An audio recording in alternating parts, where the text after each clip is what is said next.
Let's have a beautiful experience. In this video, we're going to be talking about body hair, pubic hair. Does it make you look more ripped? Does it make it look bigger? It's a beautiful thing.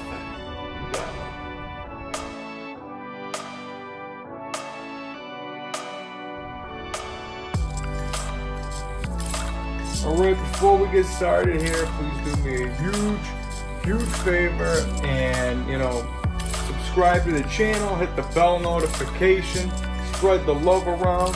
Please follow me on my social media. I go by Jesus_Detroit on Instagram, YOUNGDAYGO on Snapchat, and, regardless of what everybody tells you about, should you keep pubic hair? Should you trim your pubic hair? Do people think it's gross? I mean, you know what? It's all opinion based.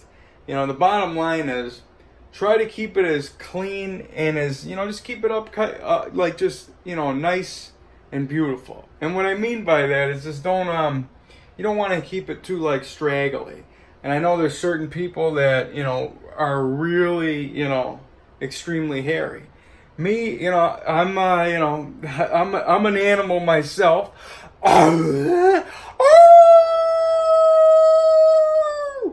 And I got my animals going, but like I said, I grow a full, chest hair. You probably see it in some pictures. You might see it in some videos. I usually rock it throughout the winter just for extra warmth, and whenever the time permitting, I just want to, change up the vibe a little bit. I'll keep that going.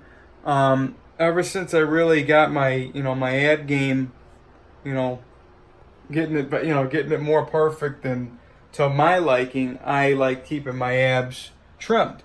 Now, if you have a stomach where you see abs, I'd say you're better off shaving it. But if you don't have any abdominal definition, and this is what I would do back when my abs were, being more developed, I would use body hair to kind of shadow in the lines. And you could just, it's just a little tip for you, because I don't know, do you want to have a flat, soft stomach, or do you want to have a soft, defined, hairy, type of stomach? Where I'm not talking about having it just be like a gorilla, super hairy, but to each their own. But I just feel like, you'd want to definitely just outline your abs. I feel like you keep some hair, you would etch in the line, you know what I mean? So this would all be hair, and you just etch that, you keep the lines. Is what the thing would, that's how you would follow it. You would want to basically just try to just take your regular trimmer, etch in the line of where you're going, and after that, you'd want to fade it with a whatever number you're gonna use, a 2, a 1, whatever, and that to me would definitely give you just a better aesthetic look. You'll feel better about it. And another thing that it does is if you're trying to train your abs, it helps keep them on your mind, because when it comes to developing your abdominals, you are either somebody that's had them at a previous time, or you never seen them at all. And if you're somebody that's really never seen what you have down there, you kind of need to give yourself a general idea, so you have something to look forward to and something that you can help with your vision.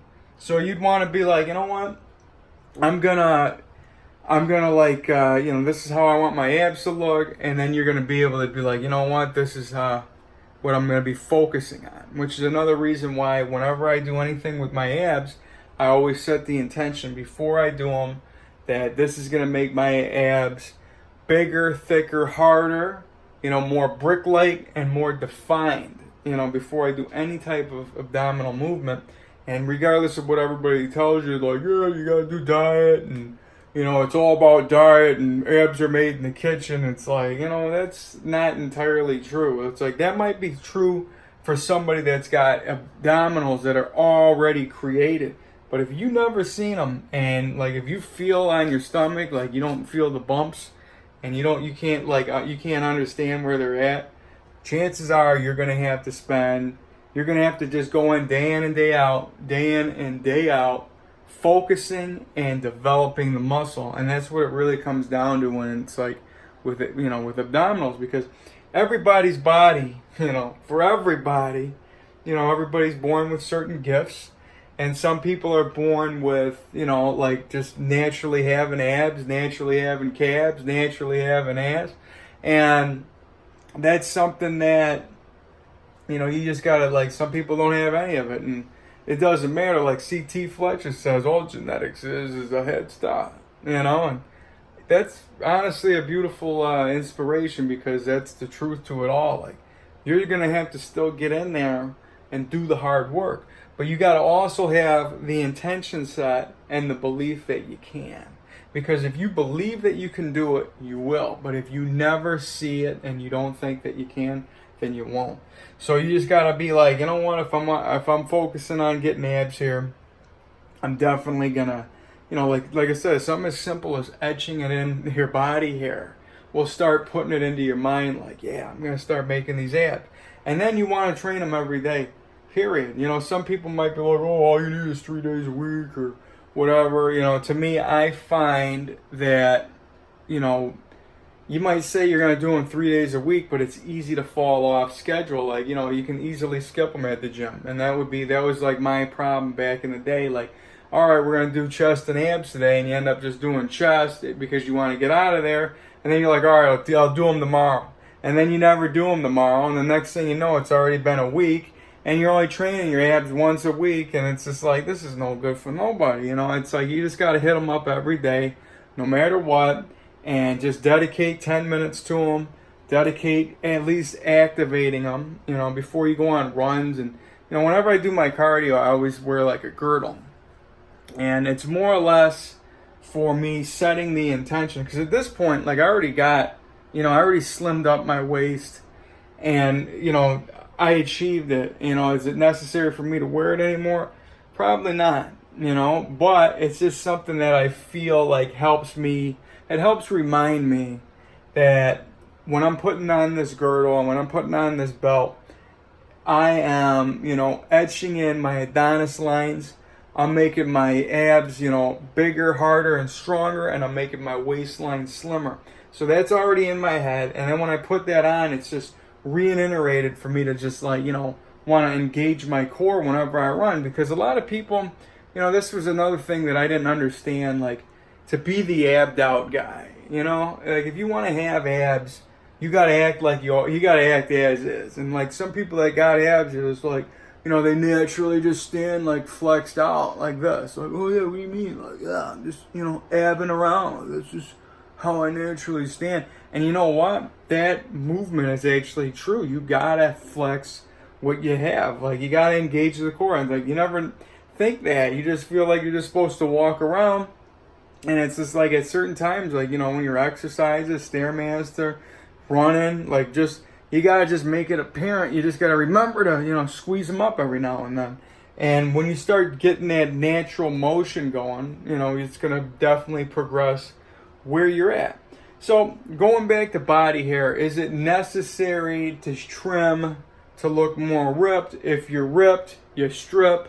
If you're in that in between where you're kind of like, you know, where you got some definition, you can use it as a highlighter, and you can highlight your attributes, your features.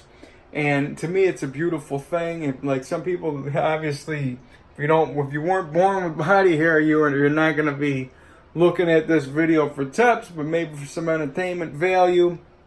And for that, you know, I just want you to know, just keeping yourself, your best you is all this is about, man. Because there's people that like, you know, hair, you know. I mean, it's like, you know, for some people it's gross, for other people it's sexy, for other people it's neutral, and, you know, for what it comes down to, it's what you want. You know, do you like your body hair? Keep it. If you don't like it, strip it. You know, and I just feel like some people, one of the biggest tips I can give you, it's like if you're like a naturally hairy person, I think it looks goofy, you know, in my opinion, when you just like shave your chest completely bald, have extremely hairy forearms, have extremely hairy legs, and then have no pubic hair. Like that looks like, what did you do? Like you just got like it just went away in those areas. It's like uneven. But what you can do is, you know, what you can do is be able to. I'm sorry, I should have put this on airplane mode before it would, man. You get the notifications going through. But anyways, but like when it comes to your body hair, you know, if you're like at the point where you're ripped and you want to keep some, I'd say you can trim your chest, trim your abs, and then still keep some pubic hair. But I think it looks like when you go the opposite way, it don't look right. You know what I mean? Like you have no pubic hair, no chest hair, and the legs are all hairy. It just looks like, how did that happen? You got a torso with no hair. It's just like, I feel like hair should be in the areas that are, you know, your privates and whatnot. You know, like obviously the pits. I feel like, you know, you're gonna have. I got a beard here. I put a beard over there. You know, I just keep it. You just keep it trimmed, man. You don't need to, you know, go like, you know, if you want to have a bush, that's a beautiful thing. You know, I like, you know, all kinds of. You know, any which way that you're confident, man. That's what it all comes down to. So, you shouldn't feel inclined to have to trim your pubes to make it look bigger. Because I think that's a myth, and I could prove it just like this. Some people, their piece will actually look bigger when you keep pubic hair. And you might be thinking, how is that possible? If I got a bush down there and it's hiding my piece, you know, how does that make it look bigger? Because you got to think about what your base looks like, what your, you know, what the, you know, I guess the root, you know, the part of your shaft looks like, you know, and it's like you're better off, you know, seeing what you, well, obviously strip it and see how it looks. If you like it, good, beautiful, go with it. If not, experiment around. See what you like, you know, because sometimes having a little bit extra pubic hair down there will actually assist and just being more visually aesthetic, more visually stimulating. And that's something that I've learned to like, you know, appreciate. Like I like having like some pubic hair down there. I think it just adds to the piece, you know what I mean? You're going to have, you know, big piece of meat hanging, some big balls. You're going to have a nice bush. It just kind of just is like the complete like set, in my opinion, you know, really just a beautiful look for me, aesthetically, you know. But if you want to just go completely trim, that's up to you. But one of the tips that I can give is, you know, just being able to trim. You just trim around the root basically, and the shaft hairs, you know, because some of us, like, you know, it can go up like halfway on your shaft, and when you shave those off, that's where you get to show more of what you have. And that's what, like, the real, you know, benefit of making it look bigger comes into play. It's not necessarily trimming the bush. It's about, you know, I guess, you know, it's about edging the hedges, right? You know, I guess, if that makes any sense. You know, so, like, you take your piece, the ring around it, you want to trim the ring, you know, and you got to be obviously very careful when doing this. You know, as weird as it sounds, I feel, you know, you're better off doing it with a razor sometimes. You know, a fresh razor, obviously.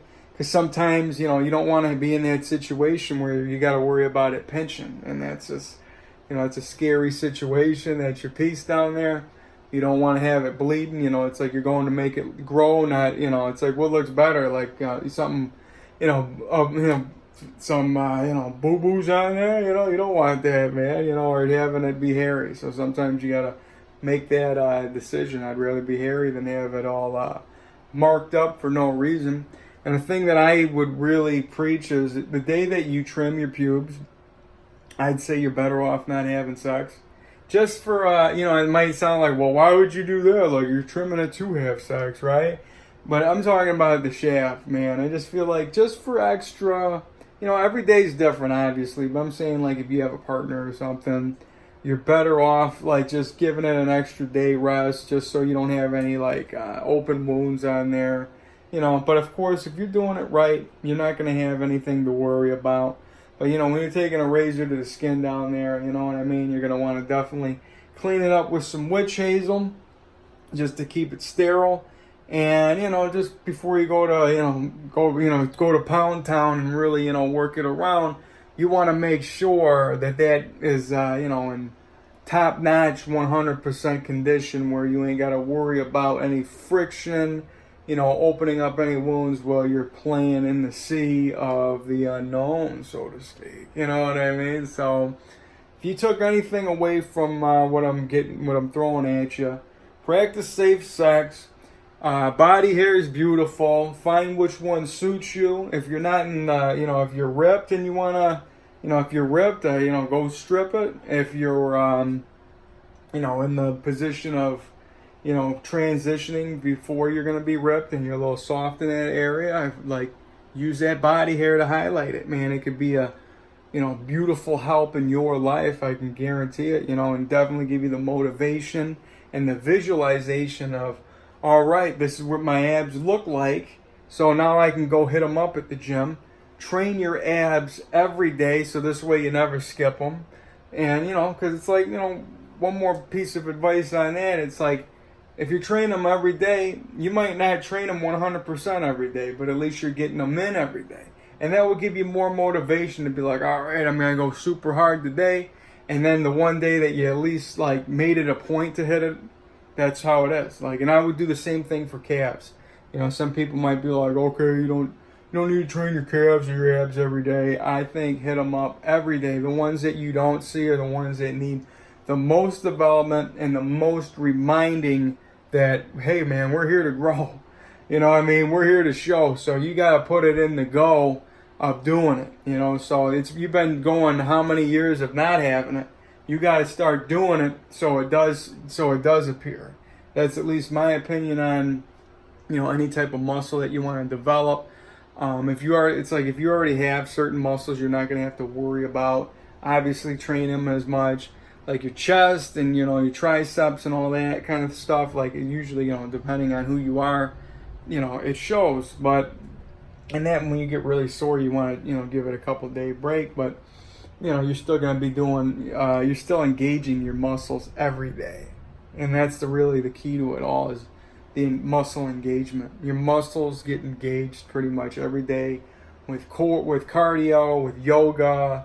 My version of yoga called Groga, which is something that you guys can hit me up about. I'm going to be doing some videos on my Groga techniques where I incorporate, you know, breathing, not just breathing, but, you know, using your chi.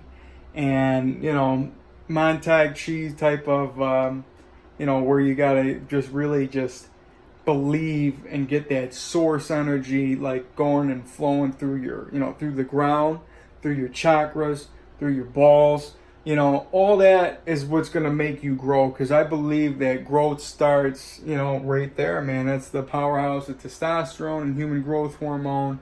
And you want to take care of your, you know, your testicles, your balls, and you know, you want to make your penis bigger, wider, thicker, longer, and stronger, so you want to edge. And those type of movements combined with the sun, combined with the way that I put it in my flow using Kegels, is definitely my incorporation of what I have created called Groga, and it will definitely help you be your best you. So with that, I hope you guys have a beautiful experience. I hope to see you guys on the next one. I love you guys. I am a spiritual mentor. Get in my inbox. Follow me on the social media. I'm here, you know, I do Skype sessions. I do online coaching. I'll put together any type of package, any type of manifestation, you know, for you to be your best version. I'm here to help you. And, you know, hey, I'll give you tips along the way. You want to learn what kind of body hair you want, that you want. I can give you some advice there. I'm here. I'm all ears, and I want to be there for you. So have a beautiful experience. I love you guys. I'll be seeing you around.